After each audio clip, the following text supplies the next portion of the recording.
The war had ended, but its ghosts had not. The banners of the dragon had fallen, torn down in fire and fury. The stag now ruled the realm, crowned in victory, drunk on triumph and grief alike. Songs would call it Robert's Rebellion, a war of love and vengeance, of a stolen maiden and a mad king's ruin. But the truth, like so many truths in Westeros, had been buried beneath blood, silence, and the weight of honor. And in the frozen north, beneath the watchful eyes of ancient weirwood trees, that truth still lived. Winterfell stood as it always had, stone walls cold and enduring, its towers rising against a gray sky. The air smelled of pine and frost, and ravens cried from the battlements as if they knew something the living did not. It was here, far from the scheming courts of King's Landing, that a boy grew up believing himself to be nothing more than a bastard. Jon Snow. If you want to see more characters arrive in Westeros, hit that subscribe button and drop the name of a character you'd want to see in the comments below. Winter is coming, and so are more stories. He moved through the courtyard with quiet purpose, a practiced sword in hand, his boots crunching against packed snow. At 14, he was already taller than most boys his age, broad-shouldered, with dark hair that fell across a face too solemn for youth. His gray eyes, stark eyes, watched everything, missed nothing. But there was something else beneath them, something harder, something restless. Robb Stark laughed nearby, clashing blades with Theon Greyjoy, their sparring loud and reckless.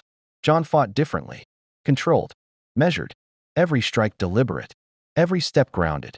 Where Robb fought like a lord's son, Jon fought like he had something to prove. Because he did. Again, Ser Roderick called. Jon stepped forward, facing a larger boy from the guard. The man smirked, confident in his size. Jon said nothing. The clash came fast, wood striking wood, sharp and echoing through the yard. The man pressed hard, swinging wide, relying on strength. Jon gave ground at first, reading, adjusting. Then, in a sudden shift, he moved inside the guard, twisted his blade, and struck clean across the man's ribs. The blow landed with a crack. The yard fell quiet. Jon stepped back, breathing steady. Ser Roderick frowned, not at the skill, but at the intensity. Well struck, he said slowly. But others watched more closely. Old Nin muttered by the fire that evening that the boy had the look of the wolf. And something else. The kennel master swore Ghost, Jon's dire wolf, was fiercer than the others, quieter, but quicker to bare teeth. Even Maester Luwin, a man of reason and chain-forged knowledge, had begun to observe Jon with a scholar's unease. Because Jon Snow did not feel like a bastard. He felt misplaced. And Eddard Stark knew why. That night, the Lord of Winterfell stood alone in the Godswood, the red leaves of the weirwood rustling softly above him. The carved face in its trunk stared down with ancient, knowing eyes. Snow dusted the ground, undisturbed except for his footprints. And another set. Jon approached quietly, his presence almost ghost-like beneath the pale branches. "You sent for me, father?" Ned turned, the word striking him harder than any blade. Father. A lie. A necessary one. A promise kept at the cost of truth. "Yes," Ned said, his voice low. "Walk with me." They moved through the Godswood in silence. The air was colder here, heavier. The old gods watched. They always watched. "You fought well today," Ned said at last. Jon nodded. "I need to be better." Ned studied him. The boy's jaw. The way he held himself. It was not just Lyanna's blood that lived in him. There was strength there. A storm beneath the surface. "You carry yourself like a man already," Ned said. "I have to," Jon replied. "Bastards don't get second chances." The words cut deeper than Jon knew. Ned stopped walking. There it was, the truth pressing against his chest like a blade. Years of silence, of restraint, of honoring a dying promise whispered in a tower far to the south. Lyanna's voice still echoed in his mind. "Promise me, Ned." He had promised. But promises had consequences. "The realm is not as simple as you think," Ned said carefully. "Names, they matter. Blood matters. But they are not everything." Jon frowned slightly. "Then what is?" Ned looked toward the weirwood, its red eyes gleaming in the dark. "Choice," he said. Jon absorbed that, though he did not fully understand it. Not yet. A distant horn echoed from the outer walls, deep, resonant. Arrival. Ned's expression hardened. "The king is coming," he said. And with that, the fragile stillness of Winterfell began to fracture. The next day, the world arrived at their gates. The sound came first, hooves against frozen earth, the creak of wagons, the clatter of armored men. Then the banners appeared, gold lions of Lannister, crimson and bright. The crowned stag of Baratheon snapping in the wind. King Robert Baratheon rode at the head. He was larger than Jon had imagined, not just in size, though he was massive. His armor stretched over a body thickened by years of wine and feasting, but in presence. His laugh boomed across the courtyard as he dismounted, shaking the cold from his bones like it offended him. "Ned," Robert bellowed, striding forward. The two men embraced, king and lord, but more than that, brothers forged in war. Jon watched from the edge of the yard, and then Robert's gaze found him. It was a passing glance at first, just another boy among many. But then the king paused. Something flickered in his expression. He looked again. Jon met his eyes. For a moment, the world seemed to still. Robert frowned, not in anger, but in confusion. There was something familiar there, something he could not place. The boy's stance, the set of his shoulders, even the way he held the sword at his side, it stirred something, buried deep beneath years of grief and rage. "Who's that?" Robert asked, gesturing. Ned's heart skipped once. "A boy of Winterfell," he said evenly. "My son. Not a lie, but not the truth." Robert snorted, stepping closer. "You've been hiding him then? Didn't think you had it in you, Ned." Jon stood still as the king approached. Up close, Robert smelled of leather, steel, and old wine. His blue eyes, once fierce in battle, searched Jon's face with growing intensity. "What's your name, lad?" "Jon Snow, your grace." The name lingered in the air. Robert's brow furrowed. Snow, a bastard's name. And yet, he reached out suddenly, gripping Jon's shoulder. The strength in his hand was immense, testing without meaning to. Jon did not flinch. Robert's eyes narrowed. "Strong," he muttered. Jon said nothing. Ned stepped forward. "He trains hard." Robert grunted, but his gaze never left Jon. For a heartbeat, something, almost like recognition, surfaced, then vanished beneath years of assumption and pain. "Come," Robert said abruptly, turning away. "I need a drink. And you," he pointed at Jon. "We'll see how you handle a real blade one day." He laughed, already moving on. But as he walked, he glanced back once more. And this time, the unease lingered. That night, the feast roared with life, music echoing off stone walls. The smell of roasted meat thick in the air, goblets sloshing with wine. Lords and knights laughed loudly. Alliances whispered beneath the noise. And the Lannisters watched everything with quiet calculation. Jon sat apart, not unwelcome, but not belonging. From across the hall, Cersei Lannister's green eyes flicked toward him briefly. Sharp, measuring. She leaned toward Jaime, whispering something. Jon felt it. The attention, the shift. Something had changed the moment the king looked at him. Something small. But in Westeros, small things had a way of becoming deadly. And far above, in the cold night beyond the castle walls, a raven took flight, its wings cutting through the dark as if carrying word of something long hidden, now beginning to surface. The game had not yet begun, but the pieces were moving. Morning came to Winterfell beneath a sky the color of cold steel. Frost clung to the battlements, and the wind carried the distant howl of wolves beyond the forest line. The castle stirred early, servants rushing through stone corridors, guards rotating shifts, the smell of bread and smoke drifting from the kitchens. But beneath the ordinary rhythm, something had changed. The king was here, and with him, the weight of the realm. Jon Snow felt it before he fully understood it. He stood in the yard again, blade in hand. But the rhythm of training had shifted. Eyes followed him now, not just the guards or boys, but knights in red cloaks, Lannister men, even the king's own retinue. Whispers passed like cold wind between them. "That's the one," someone muttered. "The bastard." But look at him." Jon ignored them. He moved through drills with Ghost pacing silently nearby, the direwolf's red eyes. Alert. The animal sensed tension long before men named it. Its ears twitched constantly, tracking movement, scent, threat. Jon trusted that instinct more than any courtly word. Across the yard, Sandor Clegane watched him. The hound leaned against a wooden post, helm tucked beneath his arm, burned face twisted in its usual half-sneer. He had seen warriors across half the Seven Kingdoms. Boys with noble names, knights with shining armor. This one was different. Not because of his skill, though it was there. Because of the restraint. He fights like he's holding something back, Sandor muttered to himself. As if the boy didn't yet know how hard he could hit. Inside the great hall, politics moved faster than swords. Robert Baratheon sat at the high table, already deep into his morning drink. Though the sun had barely cleared the horizon, his laughter filled the chamber. But it rang hollow in places, forced, chasing something it could never quite catch. Beside him, Cersei Lannister sat poised, golden hair immaculate, her expression composed, but her eyes sharp as drawn steel. And she was watching Eddard Stark. "Your north is colder than I expected," she said lightly, swirling wine in her cup. Ned inclined his head. "It keeps us honest." Cersei smiled faintly. "Does it?" Her gaze drifted, not to Robb, not to Bran or Rickon, but to where Jon had briefly passed through the hall earlier that morning. "A curious boy," she said. Ned's jaw tightened almost imperceptibly. "He is no concern of the crown." "Everything in your house is a concern of the crown," Cersei replied smoothly. "Especially things you do not speak of." Across the table, Tyrion Lannister chuckled into his wine. "Dear sister," he said, "you see conspiracies and shadows and bastards in every corner. It must be exhausting."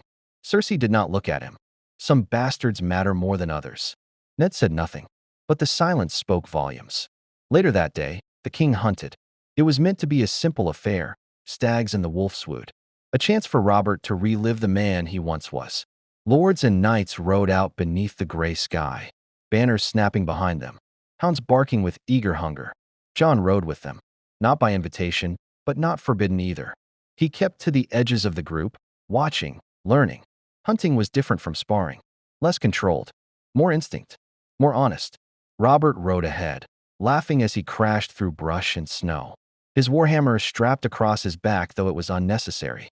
He shouted to his men, boasting, calling for stronger prey, louder chase. But as the hunt stretched on, something shifted. Jon found himself closer to the king. Not by design, by instinct. A stag burst through the trees, massive, antlers wide, hooves tearing through frozen ground. The hounds gave chase, barking wildly. Robert roared in delight and spurred his horse forward. Jon followed. The forest closed in around them, branches clawing at cloaks, snow falling in thin sheets from above. The sounds of the others faded, swallowed by distance and trees. Just the king and the boy. The stag veered suddenly, crashing toward a narrow ravine hidden beneath snow. Robert urged his horse faster, reckless, consumed by the thrill. Jon saw it first. The ground ahead wasn't solid. "Your Grace," he called. Too late. The horse's front leg broke through the crust, plunging into the hidden drop. It screamed, collapsing forward. Robert was thrown violently, crashing into the snow with a heavy, bone-jarring impact. The stag vanished into the trees. Silence followed. Jon dismounted instantly, moving without hesitation. Snow crunched beneath his boots as he reached the king. Robert groaned, trying to push himself up, fury already rising. "Seven hells. Stay still," Jon said sharply. It wasn't a suggestion. Robert blinked, startled, not by the words, but by the tone. Jon knelt, assessing quickly. The king's leg was twisted, but not broken. Bruised. Painful. Manageable. "You're lucky," Jon said. "It could have been worse." Robert let out a breath, half laugh, half grunt. "Lucky am I?" Jon offered a hand. For a moment, Robert hesitated. Then he took it, and felt it. The strength. Not the strength of a boy, but something more. Solid. Grounded. Familiar in a way that sent a flicker of unease through him. Jon pulled him to his feet with ease. Too much ease. Robert stared at him. "Where did you learn that?" he asked. Jon shrugged slightly. "Winterfell." Robert snorted. "No, not that." His eyes narrowed. "Strength like that. You don't get it from snow and soup." Jon met his gaze, calm but unyielding. "It's all I've ever known." The answer should have satisfied him. It didn't. Robert looked at him longer this time. Really looked. The dark hair, like Lyanna's. The eyes, stark, yes, but sharper. The way he stood, balanced, ready. Like a warrior who had not yet fought his war. A thought crept in. Impossible. He crushed it immediately. "Help me back to the others," Robert said gruffly. Jon nodded. But as they walked, something had changed. Not in the world, but in Robert. That night, the storm came. Wind howled against the walls of Winterfell, rattling shutters, sending snow swirling through the courtyards. Fires burned low, and the castle felt smaller somehow, tighter, as if the stone itself sensed the tension growing within. In his chambers, Ned Stark stood alone. A letter lay open on the table before him. The seal was broken. The words inside were few, but devastating. The boy, the resemblance. The king suspects more than he should. No signature. None needed. Ned closed his eyes. The truth was unraveling. Not fully. Not yet. But threads were loosening. And in King's Landing, men like Tywin Lannister did not ignore loose threads. They pulled them, until something broke. Elsewhere in the castle, Jon sat awake, ghost curled at his feet. Sleep would not come. Not after the hunt. Not after the way the king had looked at him. He stared into the fire, watching flames twist and shift. Something stirred inside him. A question he had never dared to ask. Who am I? Not a bastard. Not just that. Something else. Something waiting. Ghost lifted his head suddenly, ears pricked. Jon followed his gaze. The door creaked open slightly. Not enough to reveal who stood beyond, only darkness. But a voice came through. Soft. Measured. Dangerous. Jon Snow, it said. Do you know who your father truly is? The fire crackled. The storm howled. And for the first time in his life, Jon hesitated.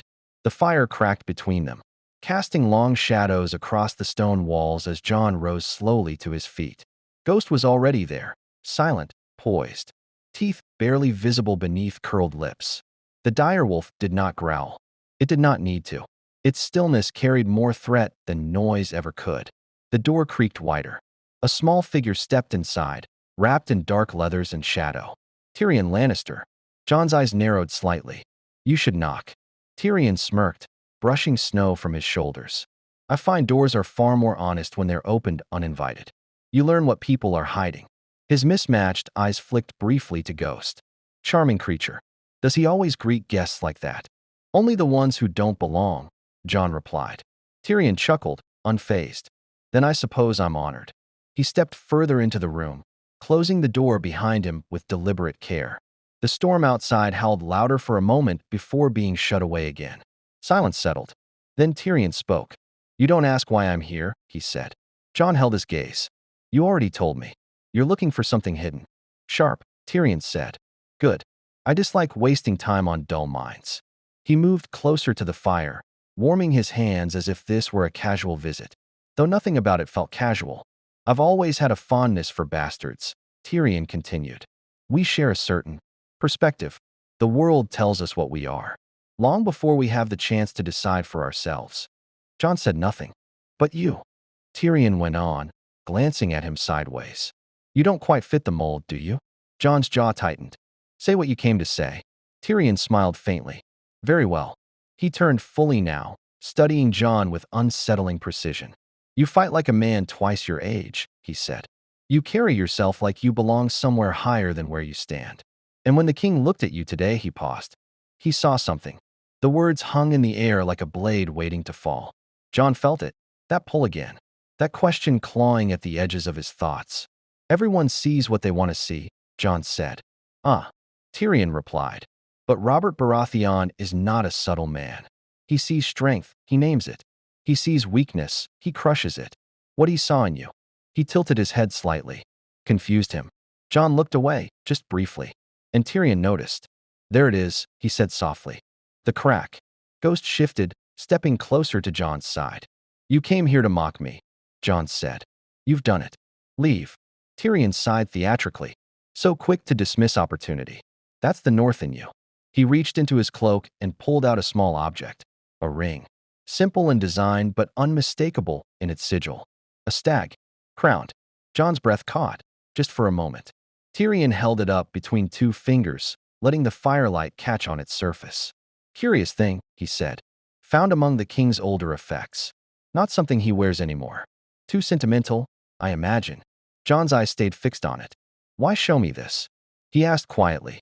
Tyrion stepped closer, lowering his voice. Because, he said, when Robert looked at you today, he touched his hand like this.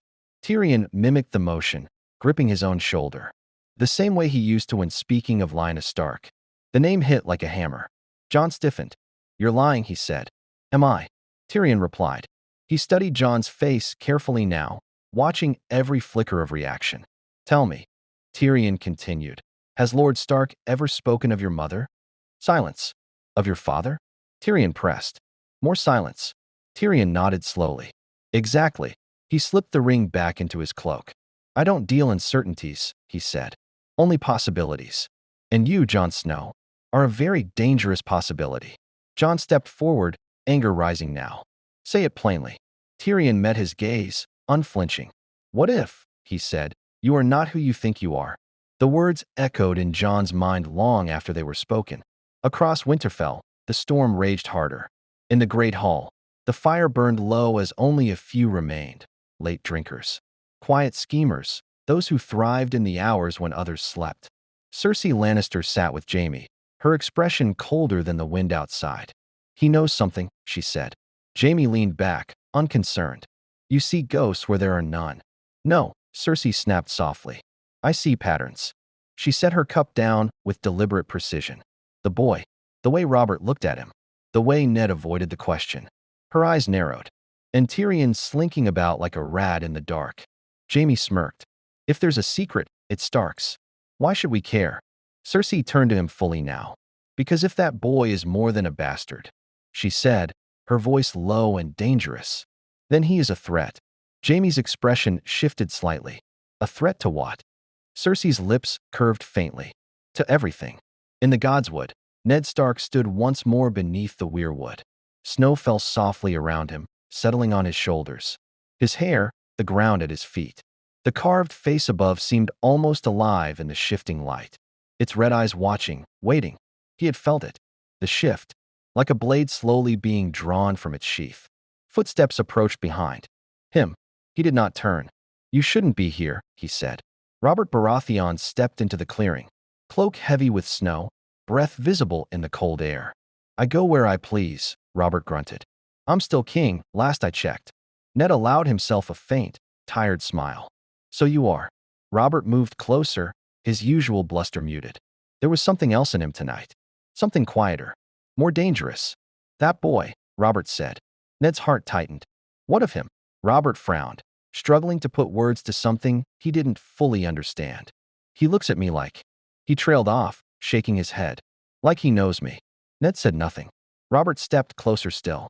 And he's strong, Ned. Stronger than he should be. Reminds me of. He stopped again. Of who? He didn't say it. Couldn't.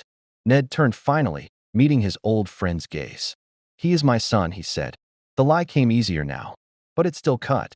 Robert searched his face, looking for something. Truth, perhaps. Or confirmation of a fear he couldn't name. After a long moment, he snorted, shaking it off. Then you've been hiding him well, he said. Didn't think you had it in you. Ned held his gaze. There are many things you don't know about me. Robert laughed at that, the sound echoing through the trees. Ah, he said. That's true enough. But as he turned to leave, his expression darkened slightly. Because for the first time in years, Robert Baratheon was beginning to question the past. Back in his chamber, Jon stood alone. Tyrion was gone. The fire had burned low. But the words remained. What if you are not who you think you are? Jon clenched his fist. All his life, he had accepted his place. The bastard of Winterfell. The outsider. The one who did not belong. But now there was doubt. And doubt was more dangerous than any sword. Ghost rose beside him, pressing close. Jon exhaled slowly, steadying himself. There was only one way to find the truth. And it would not come from Lannisters. It would come from the man who had raised him. Tomorrow, he would ask Ned Stark. And whatever answer came, it would change everything. Dawn came reluctantly to Winterfell. Pale light bleeding through a sky still heavy with storm clouds. The snow had settled thick across the castle grounds. Muting sound, swallowing footsteps, turning the world into something quieter and more dangerous. Jon Snow did not sleep. He had spent the night staring into dying embers. Tyrion's words circling his thoughts like wolves around wounded prey. By the time the first horn sounded from the walls, he was already dressed, already moving. Ghost followed without question. The gods would call to him, not for comfort, for truth. Ned Stark was there before him. Of course he was. He stood beneath the weirwood tree, its red leaves still as blood against the cold morning air. Snow rested on its branches, but none touched the carved face. As always, it watched, ancient, patient, unforgiving. Ned did not turn when John approached. "You shouldn't be here so early," he said quietly. John stopped a few paces behind him. "I couldn't sleep. That makes two of us." Silence stretched between them. John felt it pressing down, heavier than armor. Then he stepped forward. "I spoke with Tyrion Lannister." That made Ned turn. Slowly, carefully. "And what did he want?" Ned asked. "To ask questions," John said. "The same ones I'm about to ask you." Ned's expression hardened, not in anger, but in resolve. "John, who is my father?" The words cut through the air like a blade. Direct, unyielding. There would be no deflection. No soft lies. Not this time. Ned looked at him, really looked at him. The boy he had raised. The promise he had kept. The truth he had buried. And in that moment, he saw it clearly. He could not protect John from this anymore. The game had reached him. And in the Game of Thrones, secrets were weapons. Ned exhaled slowly. "There are truths," he said, "that can destroy a man long before they set him free." John stepped closer. "Then let them try." Ned almost smiled at that. Almost. "Your mother was Lyanna Stark," he said. John froze. The world seemed to narrow around him, sound fading, breath catching in his chest. "My aunt," he said, barely. Ned nodded once. "Yes." John staggered back a step, trying to process it. That doesn't make sense." "No," Ned said quietly. "It doesn't." John's thoughts raced. Lyanna Stark, the sister Ned rarely spoke of. The woman Robert had loved. The woman the realm believed had been taken by Rhaegar Targaryen. The woman who had died. "Then my father," John said slowly, "is—" He stopped. Because suddenly, the answer he expected felt wrong. Ned saw the realization forming and knew the moment had come.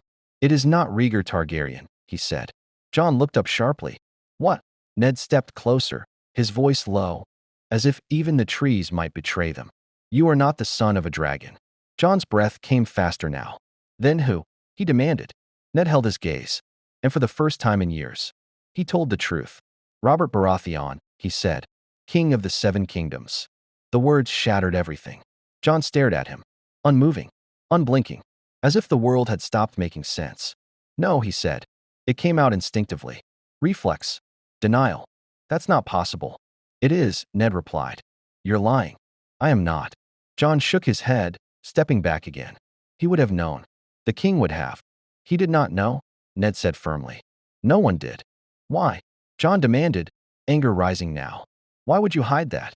Ned's voice hardened. "Because the truth would have killed you." Silence fell again. Heavy. Crushing. "Robert loved Lyanna," Ned continued. "But his love was not gentle, not patient.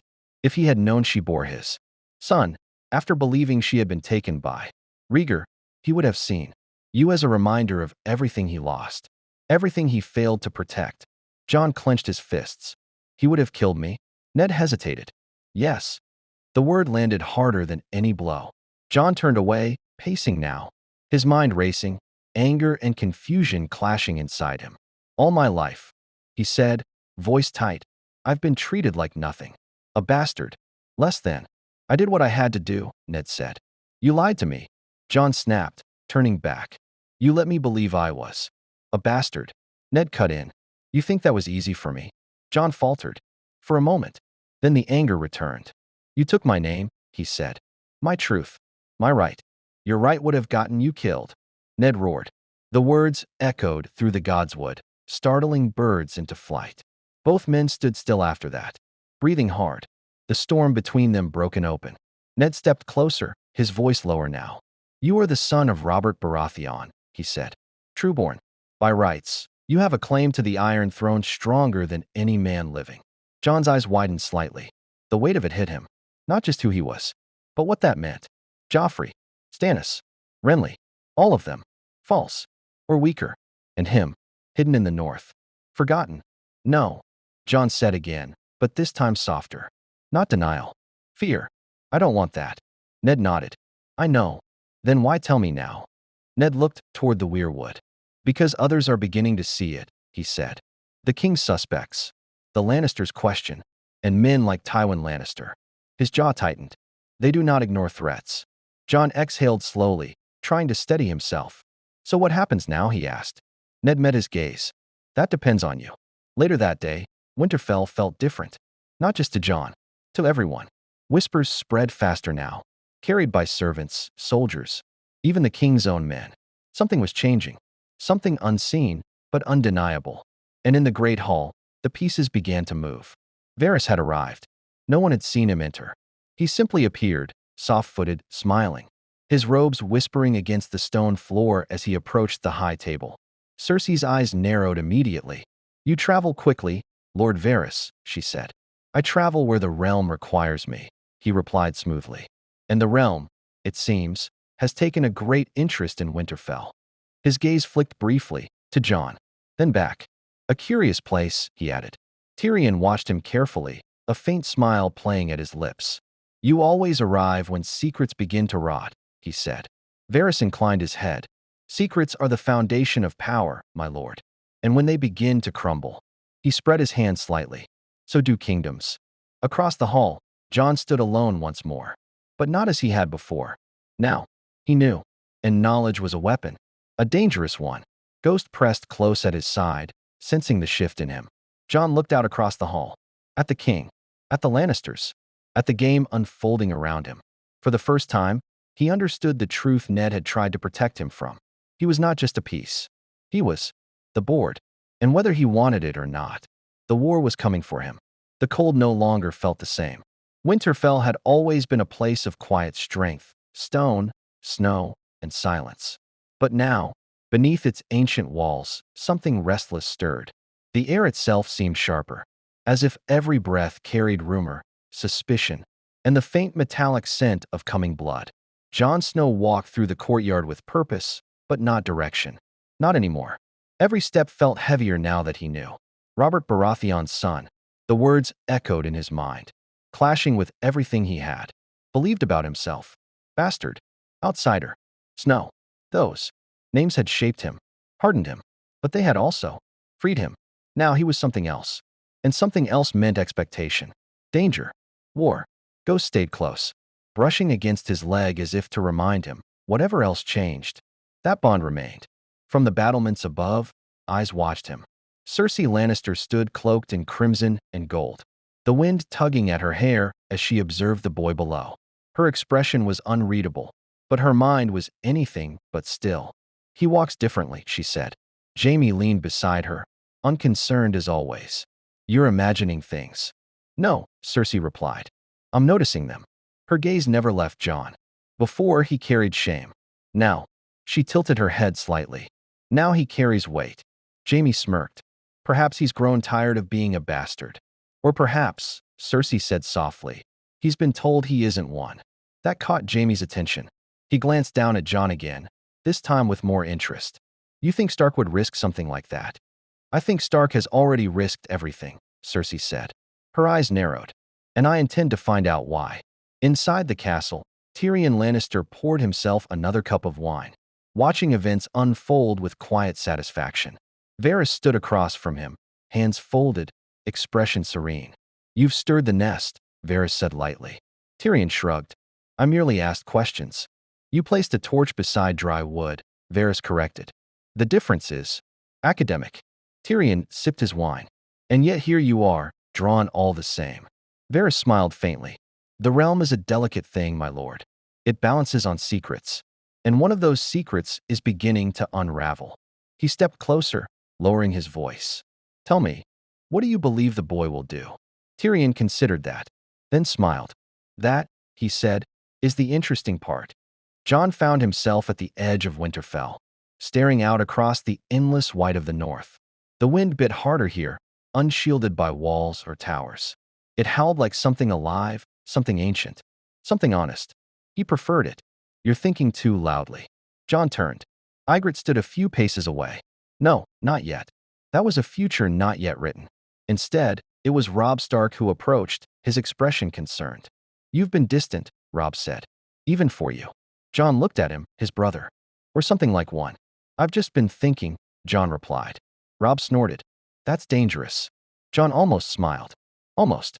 "Have you ever wondered," Jon said slowly, "if everything you believed about yourself was wrong?" Robb frowned. "That's a strange question." "Answer it."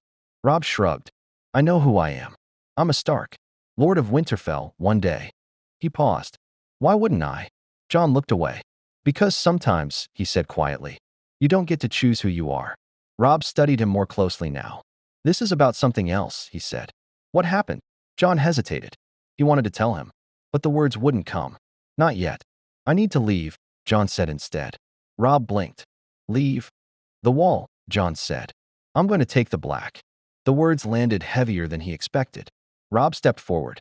Jon, you can't just decide that. I can, Jon said. And I have. Why? Robb demanded. Because I don't want a crown. Because I don't want to be hunted. Because I don't want to become what they'll turn me into. Jon said none of that. Because it's the only place where what I am. Doesn't matter, he said instead. Robb's expression hardened. You're wrong, he said. It matters here. To me. Jon met his gaze. I know. That made it worse. That night, the decision spread. Jon Snow, bastard of Winterfell, would join the Night's Watch. To most, it made sense. A place for bastards, second sons, broken men. To others, it was a mystery. And to a few, it was a threat slipping through their fingers. In the Great Hall, Robert Baratheon slammed his cup down. The wall, he barked. He's choosing the bloody wall. Ned stood across from him, calm but firm. It is his decision. He's a boy, Robert snapped. What does he know of vows and frozen death? He knows enough, Ned said. Robert paced, restless, agitated in a way that had nothing to do with Jon's choice. It bothered him, more than it should. That one's got strength, Robert muttered. More than most men twice his age. And he wants to waste it freezing his balls off with criminals and crows. Ned said nothing, because he knew. Jon wasn't running toward the wall. He was running away from everything else. In her chambers, Cersei received the news with a slow, calculating smile. How convenient, she said. Jaime raised an eyebrow. You think he's hiding something? I think, Cersei replied. He's being hidden. She stood, moving toward the window, looking out over the darkened castle. If the boy is nothing, his absence changes nothing, she continued. But if he is something, her smile sharpened, then someone is trying very hard to make sure we never find out. Beyond the walls, the wind howled louder, as if the north itself was watching, waiting. Jon stood alone once more, cloak pulled tight, ghost beside him. The wall awaited. Duty, silence, escape. But as he looked south, toward kingdoms already beginning to fracture, he knew the truth. You could not run from who you were. Not in Westeros. Not in the game. And somewhere far away, in King's Landing, letters were already being written. Names whispered. Questions asked. Because the lion had caught the scent. And it would not stop hunting. The road north was long, cold, and unforgiving. Jon Snow rode in silence among the recruits of the Night's Watch. The black cloaks of Euron's party cutting through the white expanse like shadows dragged. Across snow, the world beyond Winterfell stretched wide and empty, broken only by frozen rivers, skeletal trees, and the distant cries of unseen creatures. It should have felt like freedom. Instead, it felt like exile. Ghost moved alongside Jon's horse, silent as ever, his red eyes scanning the wilderness with a predator's patience. The dire wolf had sensed the shift in Jon long before words were spoken. He stayed closer now, protective, possessive, as if the world itself had become something to guard against. Euron spat into the snow, glancing back at Jon. You ride like a lord's son, he muttered. Jon didn't respond. Euron grunted. And you keep quiet like a man who's hiding from something. That earned him a glance. Everyone here is hiding from something, Jon said. Euron barked a laugh. Aye, but most of them are hiding. From what they did. He jerked his chin toward Jon. You? Feels like you're hiding from what you are. Jon said nothing, because the man wasn't wrong.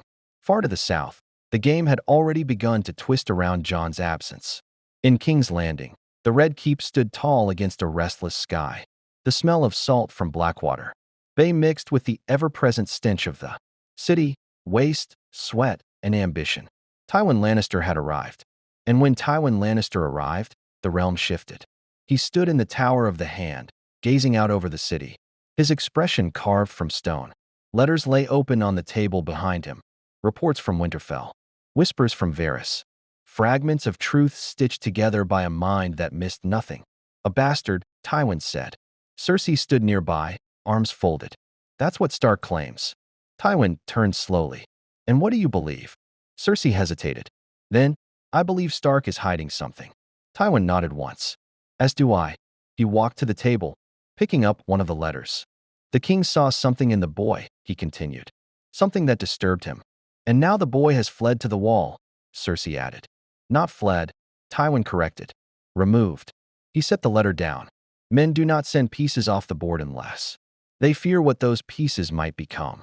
Cersei's eyes narrowed. You think he's a threat? Tywin met her gaze. I think, he said, we do not yet understand what he is.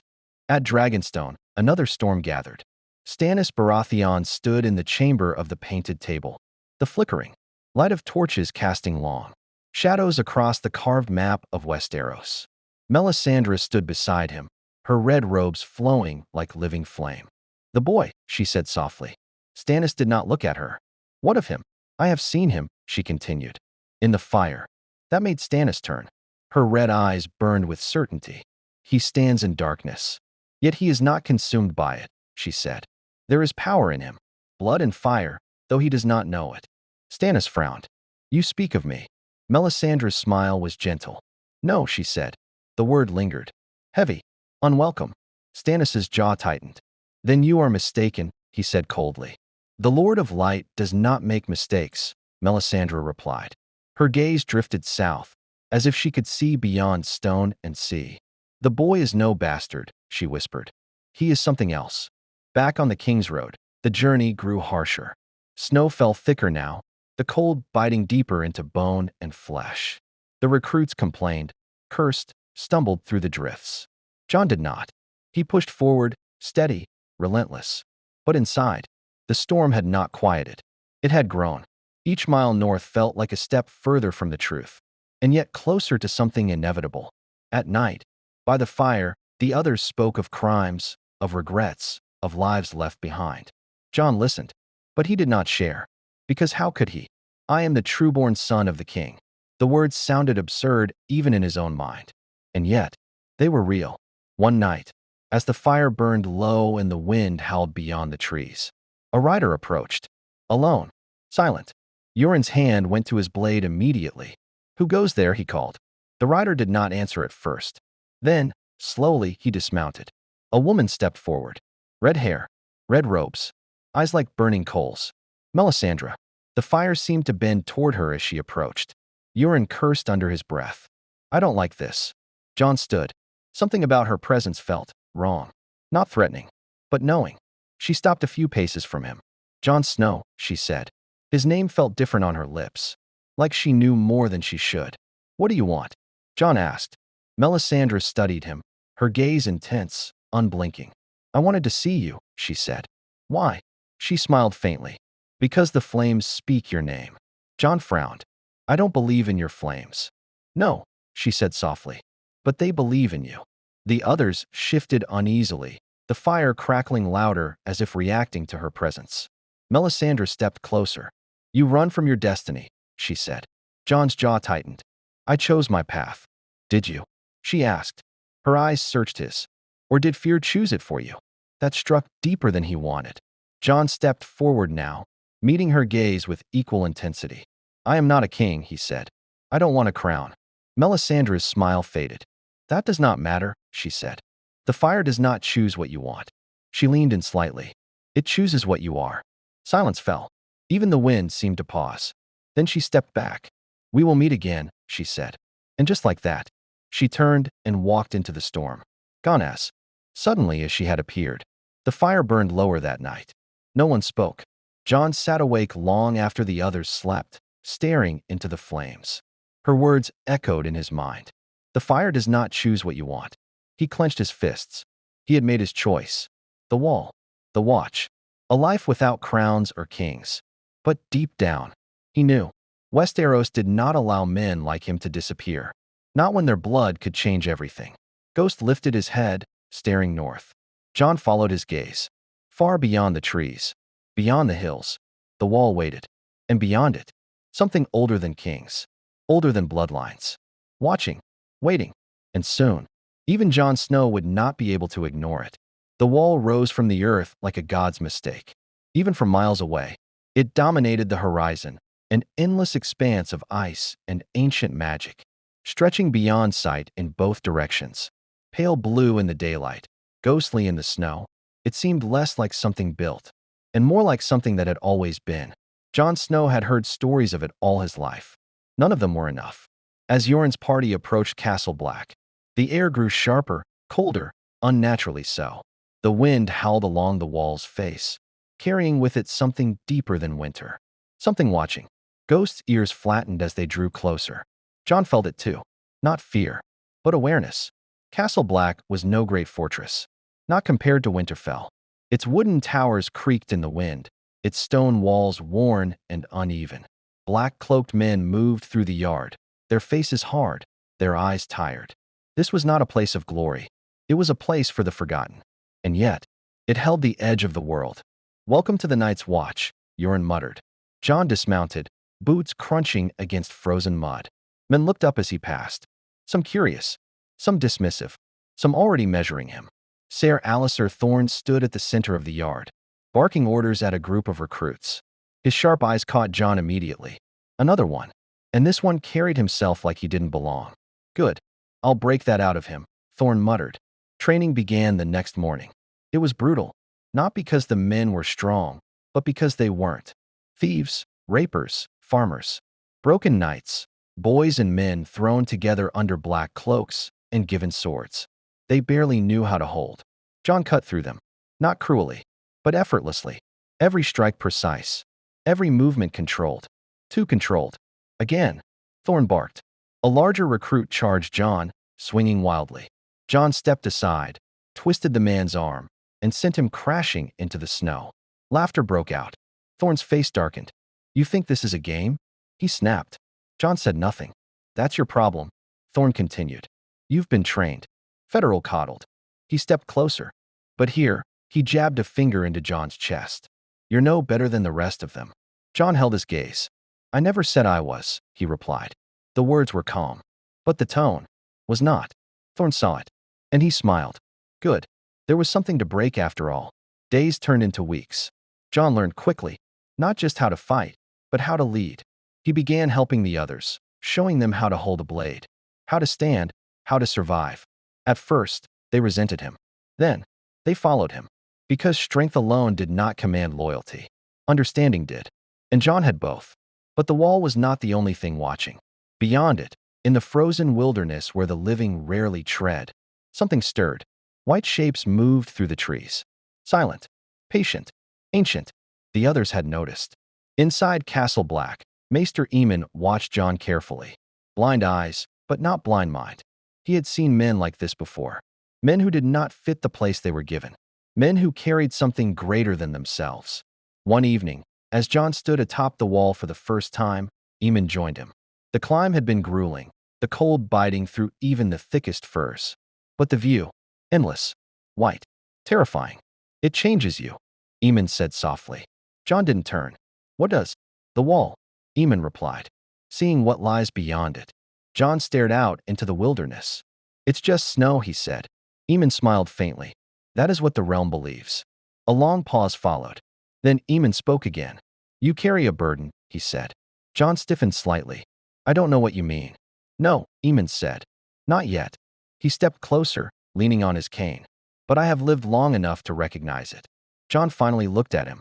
"And what is it?" he asked. Aemon turned his blind gaze toward the horizon. "Truth," he said. The words settled heavily between them. Later that night, a raven arrived. Black wings cutting through the storm. Its message was brief, but devastating. The king is dead. Robert Baratheon was gone, killed on a hunt. The realm had lost its stag, and in its place, chaos would rise. The news spread like wildfire through Castle Black. Men whispered. Some cursed. Others laughed bitterly. Kings died. The wall remained. But Jon felt the world shift beneath his feet. His father, dead. A man he had only just begun to understand. Gone. And with him, any chance of truth coming from the source.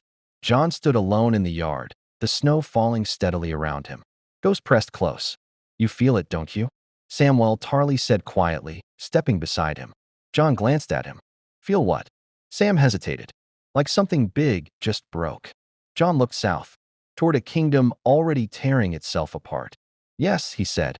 Far away, in King's Landing, Joffrey Baratheon took the throne, a crown placed on a lie, and those who knew the truth began to move. Stannis Baratheon declared himself the rightful king. Renly raised his banners. The War of Five Kings had begun, but none of them, not Joffrey, not Stannis, not Renly, knew the full truth, that the strongest claim of all wore black. Back at the wall, Jon Snow stood beneath the falling snow, his breath steady, his mind racing. He had come here to escape, to leave the game behind. But now, the game had followed him, and worse, it needed him, because whether he wanted it or not, Jon Snow was no longer just a man of the Night's Watch. He was the last true son of Robert Baratheon. And somewhere in the darkness beyond the wall, something ancient smiled. The wall did not care about kings. It did not bend for crowns, nor did it whisper of thrones. It stood, silent, eternal, indifferent to the squabbling of southern lords. And yet, as the War of Five Kings erupted far below, even this ancient barrier could not remain untouched, because power, like fire, spread, and Jon Snow had become something dangerously close to both. Castle Black had changed, not in its structure. Its timbers still groaned in the wind.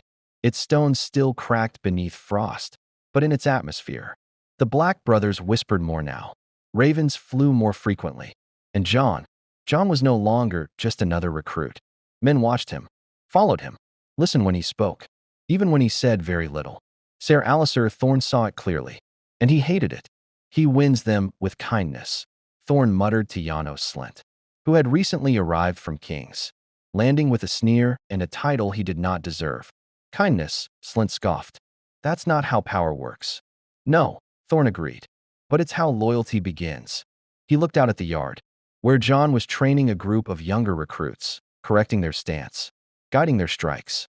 He's building something, Thorne said. Slynt's lip curled. Then we break it. Far to the south, Dragonstone burned with purpose.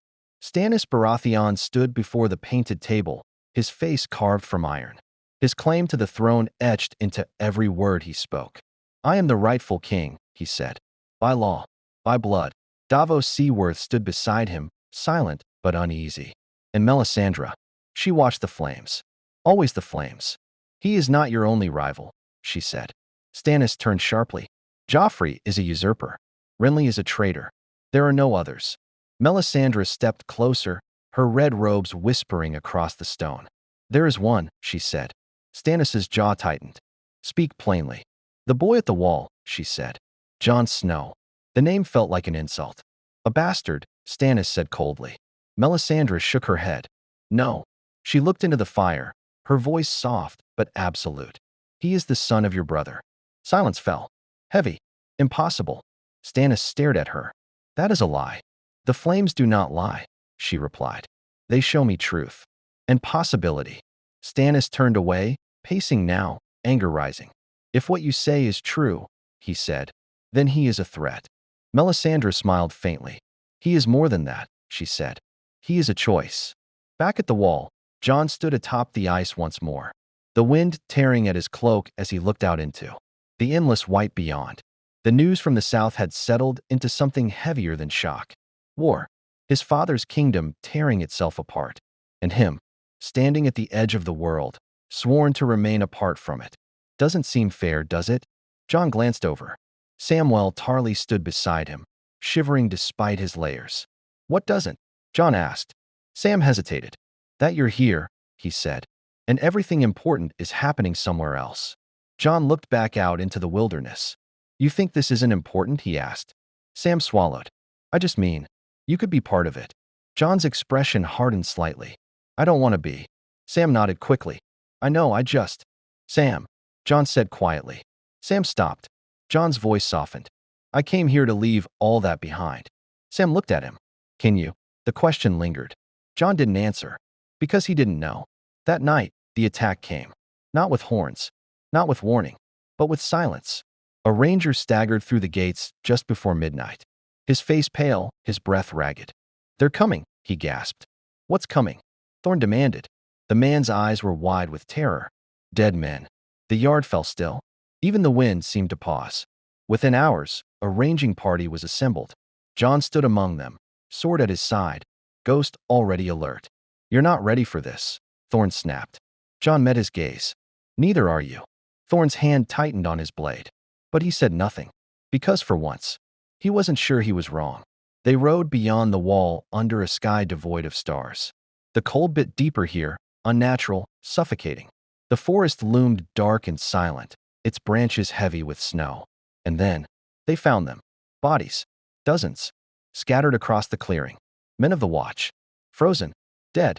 John dismounted slowly, his breath visible in the air. "Gods," Sam whispered. John stepped closer, kneeling beside one of the corpses. The man's eyes were open, staring. Empty. John reached out. The corpse moved. It happened fast. Too fast. The dead man's hand shot up, gripping John's wrist with inhuman strength. Its eyes turned blue. Cold. Alive. "John!" Sam screamed. John reacted instantly, drawing his blade and driving it through the creature's chest. It didn't stop. The thing lunged. John twisted, pulling free, and struck again, this time taking its head clean off. The body collapsed. Still, for now, around them, more bodies stirred. One by one, rising. The dead had come. Chaos erupted. Men shouted. Blades clashed against flesh that did not bleed. John moved through it like a storm. Fast, precise, relentless. But even he felt it. The difference. These were not men. They did not tire. They did not fear. And they did not stop. Ghost leapt at one, tearing into its throat, dragging it down. "Fire!" John shouted. "Burn them!" Torches were raised, flames catching on frozen flesh. And finally, the dead began to fall. When it was over, the clearing was silent once more. But not empty. John stood among the burned remains, his breath heavy, his mind racing. He had felt it. Something behind them. Something watching. Guiding. This was not random. It was a message. Back at Castle Black, the survivors returned with grim news. The Lord Commander listened in silence. "The dead are rising," John said. The words felt unreal. But no one laughed, because they had seen it. And in that moment, the War of Five Kings felt small, insignificant, because beyond the wall, the real war had begun. That night, as John stood alone once more, the wind carrying whispers from the north, he understood something Melisandre had tried to tell him. This was not about crowns, or thrones, or claims. This was about survival, and whether he wanted it or not, his blood, his strength, his choices would decide more than just who sat on the Iron Throne. They would decide who lived and who died. The firelight flickered against the ice like a warning the world refused to hear. Castle Black had not slept. Not truly. Word of the dead walking had spread through every hall, every tower, every frozen breath between. Brothers of the Night's Watch. The laughter that once lingered in dark corners had died. Even the most hardened men, thieves, killers, survivors, now spoke in hushed tones, as if raising their voices might summon something listening just beyond the wall. Jon Snow stood at the center of it all, not by title, not by command, but by gravity. Men looked to him now, not just because he had fought the dead and lived, but because he had faced something no oath had prepared them for, and had not broken. But leadership in Westeros was never given freely. It was tested, and it was challenged. Janos Slynt made his move at dawn, the disgraced commander of the City Watch, draped in black he had not earned, stood before a gathered group of brothers in the yard, his voice loud, his authority forced. "This is madness," Slynt declared. Dead men walking? Tales to frighten children. A few men shifted uneasily. Not all of them had seen it. Not yet. "We are the Night's Watch," Slynt continued. "We guard the realm from wildlings. And worse, but we do not chase. Ghosts beyond the wall because a boy says so." Jon stepped forward. Not quickly, not angrily, but with purpose. "I didn't say it," Jon said. "I showed it." Slynt sneered. "You showed us burned corpses and fear. That's all." Jon's eyes hardened. "Then come with me," he said. "See for yourself." A murmur rippled through the yard. Slynt hesitated, just for a moment, and that was enough. "You think you can command me?" Slynt snapped. "You're nothing. A bastard playing at being a lord." Jon moved closer, close enough that the tension between them became something tangible. "I don't need to command you," Jon said quietly. "I just need to be right."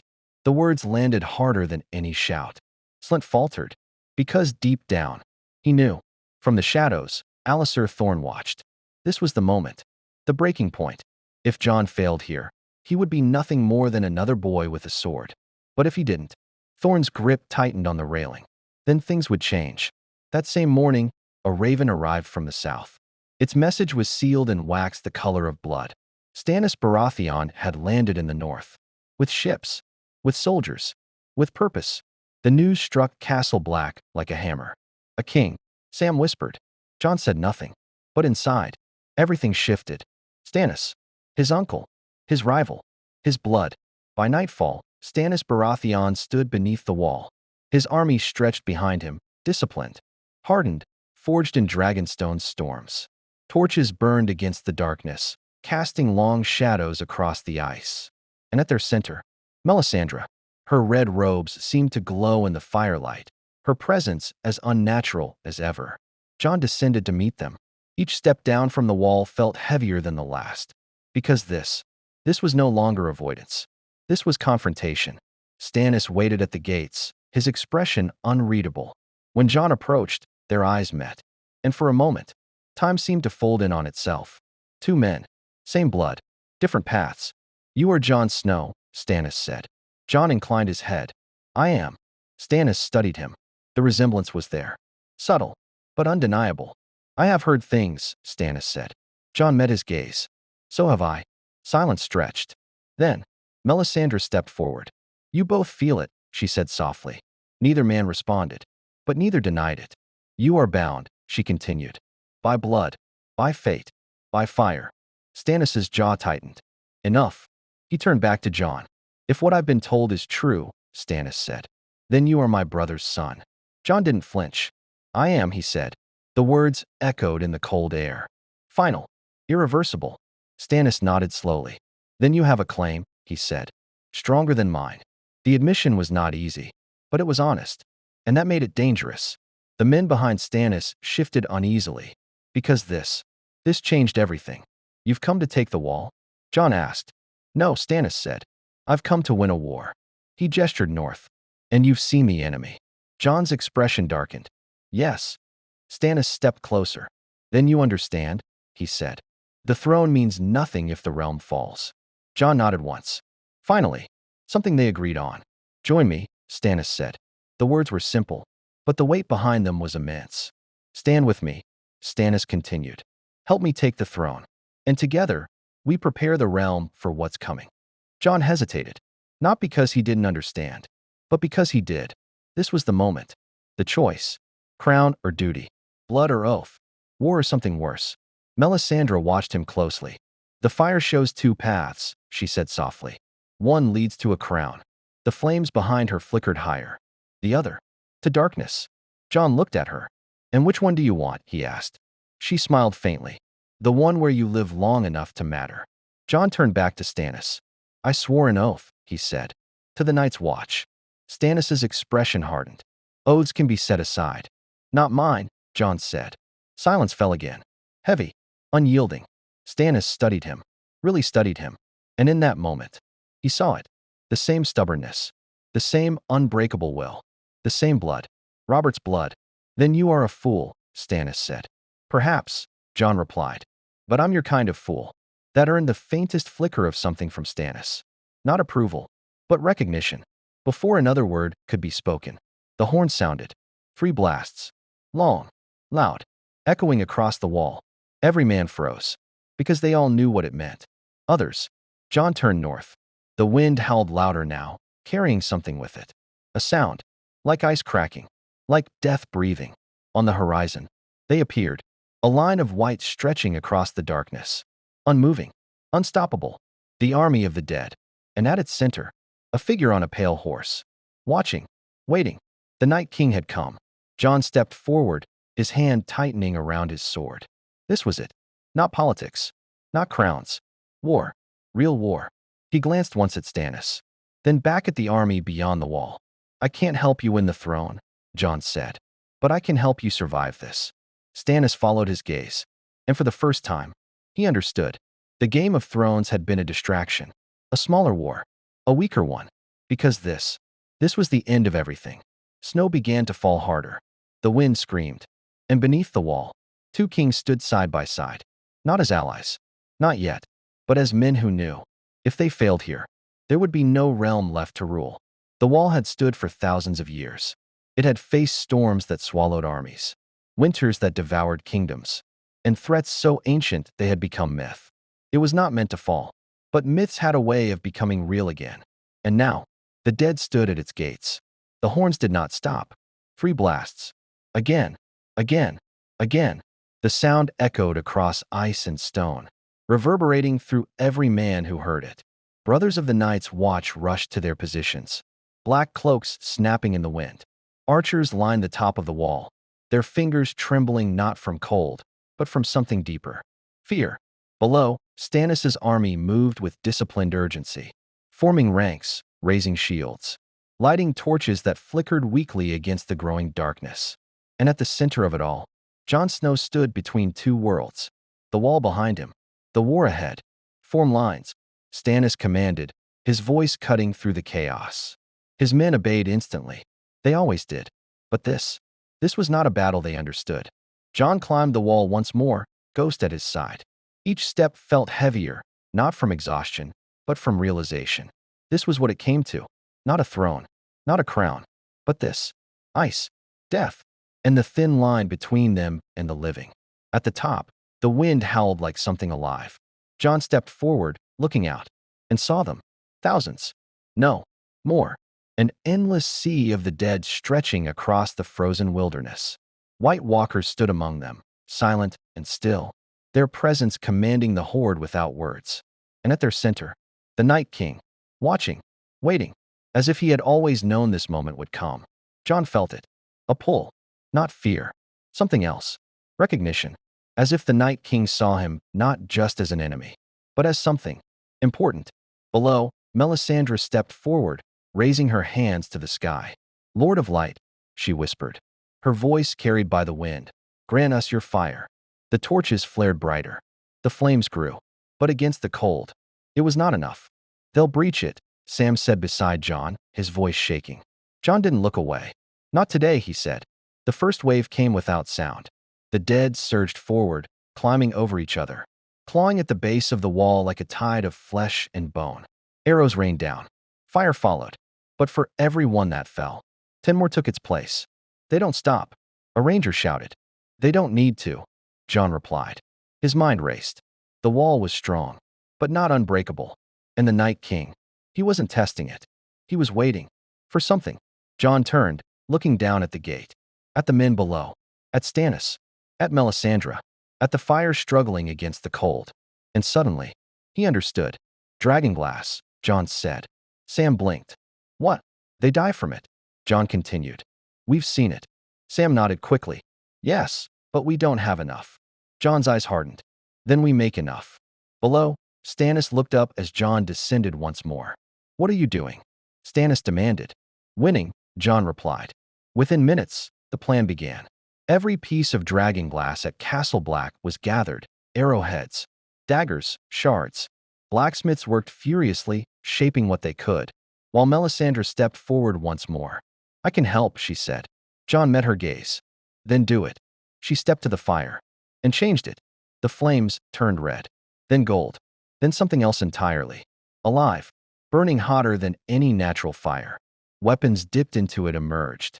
Different, empowered. R'hllor's flame, she said softly. Jon didn't care what it was, only that it worked. The gate shook. The dead were breaking through. Hold the line. Stannis roared. His men braced. But even they could feel it. This was not a battle they could win alone. Jon stepped forward, sword in hand, Ghost at his side. And for the first time, he didn't hesitate. The gate shattered. The dead poured through. A wave of ice and death crashing into the living. Steel met flesh. Fire met frost. And Jon became something else. He moved through the battlefield like a storm. Every strike precise. Every movement deliberate. Dragonglass cut through the dead like truth through lies. Ghost tore into them, relentless and wild. And around them, men rallied. Because Jon did not fight like a king. He fought like a man who refused to lose. Stannis watched him and understood. Not a rival, not an enemy, something else. The Night King stepped forward. The battlefield stilled. Just for a moment. Jon felt it. The pull again. Stronger now. He turned and saw him. Blue eyes met gray. Ice met fire. Death met something it had not expected. Jon stepped forward. Alone. Don't, Sam whispered. Jon. But Jon didn't stop. The Night King raised a hand. The dead froze. Waiting. This was it. The moment. Not for a throne. Not for a crown. But for everything. Jon tightened his grip on his sword. I'm not your king, he said quietly. The wind carried his words. But I will not let you take this world. The Night King tilted his head, almost curious. Then, he moved. The clash was instant. Faster than thought. Ice met steel. Power met will. Jon staggered back, the force of it nearly breaking him. This was no man. No creature. This was something ancient. Something beyond. But Jon stood. Because he had to. He struck again. And again. Each blow pushing him further. Testing every ounce of strength. Every piece of who he was. Not a bastard. Not a king. But something forged between both. Behind him, the battle raged. Fire spread. Men fought. The dead fell. And slowly, the tide began to turn. Because they were not alone. The wall still stood. The fire still burned. And the living refused to die. The Night King stepped back. Just once. And in that moment, he saw it. Jon Snow was not part of the game. He was something else entirely. And for the first time, the Night King chose not to finish the fight. He retreated. The dead followed, vanishing into the storm. Silence fell. Jon stood in the aftermath, breath heavy, body trembling. Alive. Stannis approached slowly. You could have taken the throne, he said. Jon shook his head. I just saved it, he replied. But deep down, he knew. This wasn't over. The war for the throne still raged. The dead would return. And Jon Snow would have to choose again. In a world defined by bloodlines and crowns. Jon Snow's true heritage could have made him the most powerful man in Westeros. The son of Lyanna Stark and Robert Baratheon, a living union of wolf and stag, his claim eclipsed kings and shattered the fragile balance of the realm. But in the end, Jon chose something greater than power. He chose purpose. While Stannis fought for law, and the Lannisters clung to control, Jon saw the truth no crown could protect them from. The real war was not for the Iron Throne. It was for the survival of the living itself. And in that war, Jon was not a king. He was a shield. A leader forged not by birthright, but by choice. Yet the question remains. What happens when the realm learns the truth? Will they rally behind the last true son of Robert Baratheon? Or will they tear him apart, as they have done to so many before? Because in Westeros, truth is not power. It is a weapon. And Jon Snow has just become the most dangerous one of all.